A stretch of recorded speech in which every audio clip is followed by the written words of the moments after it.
मुझे आप सादत हसन मंटो या फहश निगार की हैसियत से जानते हैं। मेरा शुमार भी उन लोगों में होता है जिन्हें सबसे ज़्यादा पढ़ा गया और सबसे ज़्यादा ही कोसा गया।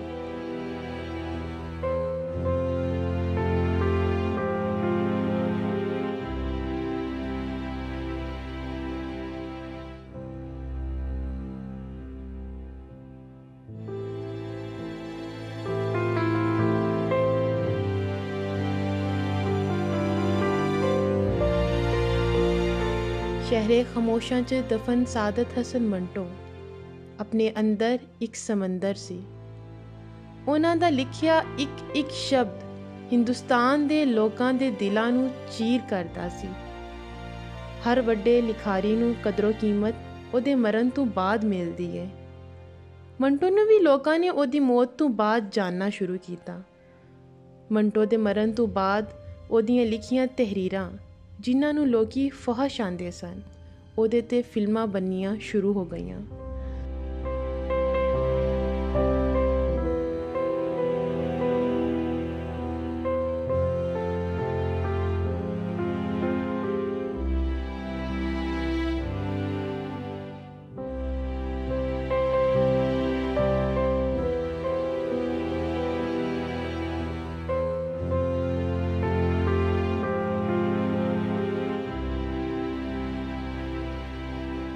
मैं हाँ ताड़ी मेज़बान जैनुल इस्लाम ते तुसी वेख रहे हो इंडोज़ टीवी ऑस्ट्रेलिया। अज टीम इंडोज़ टीवी मौजूद है सादत हसन मंटो दी कबर ते, जिन्हां नूं माशरा उन्हां दियां बेबाक तहरीरां नाल जानदा है।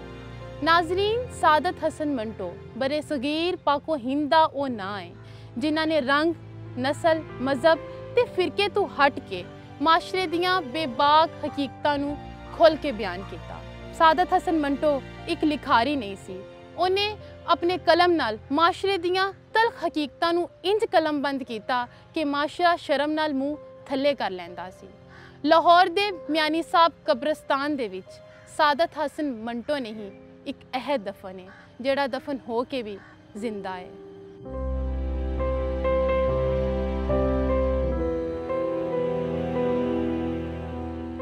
मंटो पाकिस्तान ते भारत दा मुश्तरका हीरो है।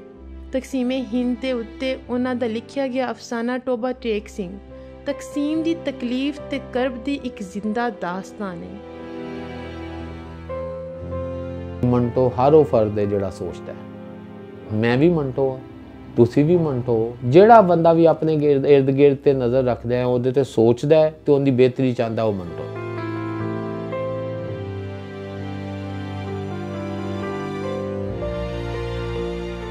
सन 2012 च मंटो नूं पाकिस्तान दा एक वड्डा एजाज़ सितारा इम्तियाज़ दिता गया।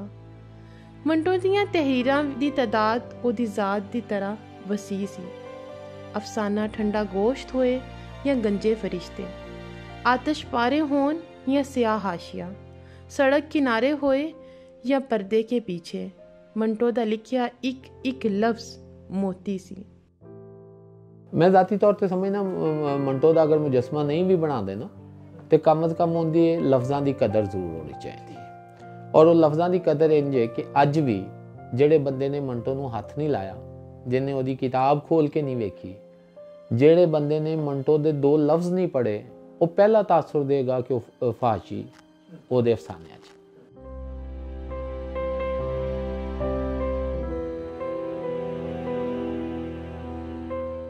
अगर तुम्हें मेरी तहरीरें फहश लगती हैं तो ये माशरा फहश है।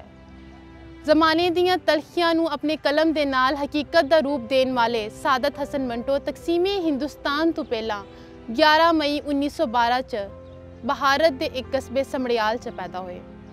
मंटो एक लिखारी सी जेड़ा माशरे दियां बेबाक हकीकतां नूं खुल के सामने लियाना चाहता सी। तद वास्ते उन्होंने अपने दोस्तां नाल रल मिल के एक थिएटर खोलिया, लेकिन अपनी वालद साहब की मुखालफत की वजह तो उन्होंने वो थिएटर बंद करना पिया। क्योंकि मंटो के वालद साहब एक सैशन जज सन ते वो इस काम नूं चंगा नहीं जानते सन, तद वास्ते उन्होंने ये थिएटर बंद करना पिया। तो सादत हसन मंटो अपने वालद के इस फैसले तो बहुत दिल बर्दाश्त हुए। सादत हसन मंटो ने अपनी इब्तदाई तलीम अमृतसर भारत चू हासिल की, ਤੇ ਉਸ ਤੋਂ ਬਾਅਦ 1931 ਚ ਹਿੰਦੂ ਸਭਾ ਕਾਲਜ ਚ ਐਡਮਿਸ਼ਨ ਲਿਆ। अगर मज़ारां दे उत्ते इमारतां बनाउण नाल लोगों की इज्जत हुंदी हुंदी ते फिर बादशाह ते सलातीन दे दरबार ही दुनिया दे विच मिसाल रहिंदे, बाकी कोई मिसाल नहीं सी रही। तुसीं मैं इंडिया का जो दौरा किया तो मैं सिकंदरा गया अकबर की कबर ते ते मैं हैरान रह गया कि जहांगीर ने अकबर दे कबर की जिहड़ी चौखट है वो इस हिसाब की बनाई है कि सजदा ताजीमी अला सूरत मरण तो बाद भी रहे, कि कोई नॉर्मल हाइट का बंदा भी उतों सिर झुकाए बगैर नहीं गुजर सकता। अगर इंज इज्जत लईयां जा सकदियां होंदियां तो फिर सिर्फ बादशाह ते सलातीन ही लैंदे। मैं ये ज़ाती तौर पर समझना कि मंटो के हवाले नाल जिहड़ा एक आम तासुर दिता गया उन्होंने उहदियां तहरीरां की रोशनी च परखण की जरूरत है। हाँ, अगर वो तुहानूं पढ़न तो बाद भी वही लगे जिहड़ा तुसीं बयान करदे हो तो मैनूं कोई एतराज़ नहीं, तुसीं मंटो नूं 12 पत्थर बाहर कर दिओ सोसाइटी च। हाँ, अगर पढ़ के तुहानूं शर्म आवे कि असी पिछले 70-80 साल तो मंटो दे नाल की ज़्यादती कीती है तो उहदे ते ताइब होना बनदा है। सन 1939 च मंटो की शादी सफिया मंटो नाल हुई। मंटो दीयां 3 बेटियां ने जिन्हां दा नाम नुसरत जलाल, निखत पटेल ते नुज़त अरशद है। मंटो ने जिहड़ियां चीज़ां नूं तुहाडे सामने लिआंदा सी वो तुहाडीआं गल्लां सी। तुसीं ਉਹਨੂੰ ਤਾਗ 'ਚ ਰੱਖਦੇ ਹੋਗੇ, ਤੁਸੀਂ ਉਹਨੂੰ ਕੂੜੇ 'ਚ ਸਿੱਟਦੇ ਹੋਗੇ ਤੇ ਤੁਸੀਂ ਆਪਣੇ ਨਾਲ ਜ਼ਿਆਦਤੀ ਕਰੋ। ਮੰਟੋ ਦਾ ਨਾਂ ਖਤਮ ਨਹੀਂ ਹੋ ਸਕਦਾ। ਮੰਟੋ ਦੇ ਨਾਂ ਲੈਣ ਵਾਲੇ ਅੱਜ ਵੀ ਮੌਜੂਦ ਨੇ ਔਰ ਕੱਲ ਵੀ ਰਹਿਣਗੇ। ਔਰ ਜਦੋਂ ਮੰਟੋ ਦੇ ਕਿਸੇ ਅਫਸਾਨੇ ਤੇ ਤੁਹਾਡੀ ਨਜ਼ਰ ਪੈਗੀ ਤੇ ਪੜਨ ਵਾਲਾ ਇੱਕ ਵਾਰੀ ਸੋਚੇਗਾ ਜ਼ਰੂਰ ਕਿ ਮੈਨੂੰ ਦੱਸਣ ਵਾਲੇ ਨੇ ਕਿੱਡਾ ਗਲਤ ਦੱਸਿਆ ਸੀ। ਮੰਟੋ ਤੇ ਐ ਨਹੀਂ ਸੀ। ਮੈਂ ਉਹਦੀ ਇੱਕ ਮਿਸਾਲ ਦੇ ਦੇਣਾ। ਮੰਟੋ ਦਾ ਇੱਕ ਬੜਾ ਮਸ਼ਹੂਰ ਅਫਸਾਨਾ ਹੈ ਟੋਬਾ ਟੇਕ ਸਿੰਘ। एक दौर तक जिहदे ते फिल्म की भी गल की, एक दौर तक उन्होंने तुहाडे 2 कौमी नज़रिए की नफी समझिया जाता है और फिर एक वेला आया कि ओ लैवल के सिलेबस च ए लैवल के सिलेबस चो पढ़ाया जाता सी। फिर तुहाडी नवीं नस्ल ने उन्होंने परखिया कि मंटो जो कहता पिया सी वो तो सरहद के खिलाफ ही नहीं सी। और अगर मैं मिसाल दें आउंदी कि जिथे वो पागलों नूं बतौर अलामत पेश करता तो जिथे वो गुफ्तगू करता ना कि पागल एक दूजे नूं सवाल करते हैं कि टोबा टेक सिंह कल हिंदुस्तान से अज पाकिस्तान किवें चला गया, तो दूसरा सोचता है कि हो सकता है कल लाहौर जिहड़ा है वो भी पाकिस्तान च ना होवे तो हिंदुस्तान च चला जाए।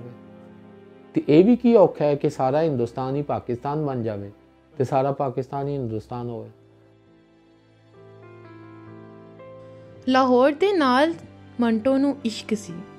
लाहौर दीयां सड़कां मंटो दे कदमां नूं पहचानदियां सन। सन 2015 च पाकिस्तान च मंटो की जिंदगी ते फिल्म बनाई गई जिहदे विच मंटो का किरदार सरमद खूसट ने किया। फिर 2018 च मंटो लई बहारत च भी फिल्म बनाई गई जिहदे च नवाजुद्दीन सिद्दीकी ने मंटो का किरदार अदा किया। सादत हसन मंटो 20वीं सदी के इब्तदाई अफसाना निगारां च एक वड्डा नाम है। इस हकीकत तो कोई भी नक्काद इनकार नहीं कर सकता। वक्ती हालात के तनाजुर च जिहड़ा उन्हां ते फहाशी के इल्ज़ाम लगे, उन्हां ते मुकदमे होए, वो एक वक्ती नौयत का जज्बाती उबाल ही सी। मंटो ने जिस अहद दे विच जिन्हां मौजूआत ते कलम उठाया तुसी अंदाज़ा कर सकते हो कि अंग्रेज़ दौर दे विच उन्हां मौजूआत ते लिखना किसी बहादुर बंदे का ही काम सी। एक तरफ नौआबादियाती निज़ाम जिथे विदेशी हुकूमत नूं सामना करना ते दूजे पासे अपने ही लोगों की मुखालफत मोल लैना। ये मंटो बहादुर मंटो सी जिन्हें किसी लगी लिपटी तो बगैर जो वेख्या जो महसूस किया वो अपनियां कहानियां ते अफसानियां दे विच बयान कर दिता।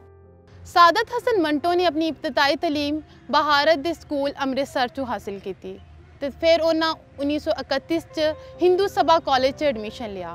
सादत हसन मंटो की इनकलाबी सोच का रुझान हिंदू सभा कॉलेज से एडमिशन लैन तो शुरू होया ते फिर 1932 च वालिद साहब की वफात तो बाद ते भगत सिंह शहीद की मौत ने उन्हां दी फिक्र ते सोच नूं एक नवा रुख दिता।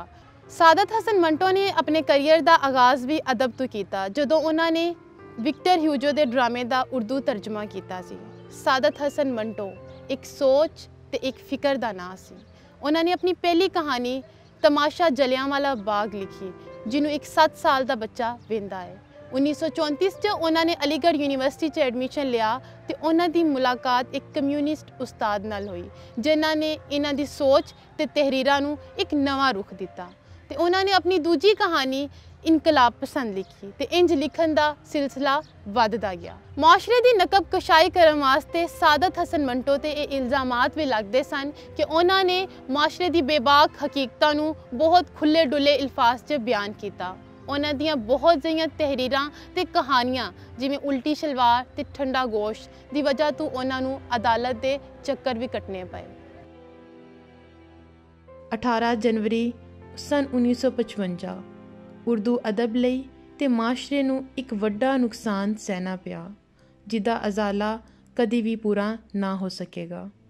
ਮੰਟੋ ਜਿਗਰ ਦੀ ਬਿਮਾਰੀ ਦੀ ਵਜ੍ਹਾ ਤੋਂ ਇਸ ਜਹਾਨੇ ਫਾਨੀ ਤੋਂ ਕੂਚ ਕਰ ਗਿਆ, ਪਰ ਮੰਟੋ ਹਾਲੇ ਵੀ ਉੱਥੇ ਨਜ਼ਰ ਆਏਗਾ ਜਿੱਥੇ ਮਾਸ਼ਰਾ ਆਪਣੀਆਂ ਅੱਖਾਂ ਬੰਦ ਕਰਕੇ ਲੰਘ ਜਾਂਦਾ ਹੈ।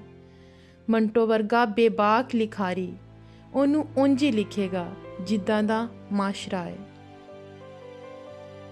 सादत हसन मंटो मनो मट्टी तले मदफून है और आज भी इसी मनो मट्टी तले दबा ये सोच रहा है कि वो सबसे बड़ा अफसाना निगार है या खुदा।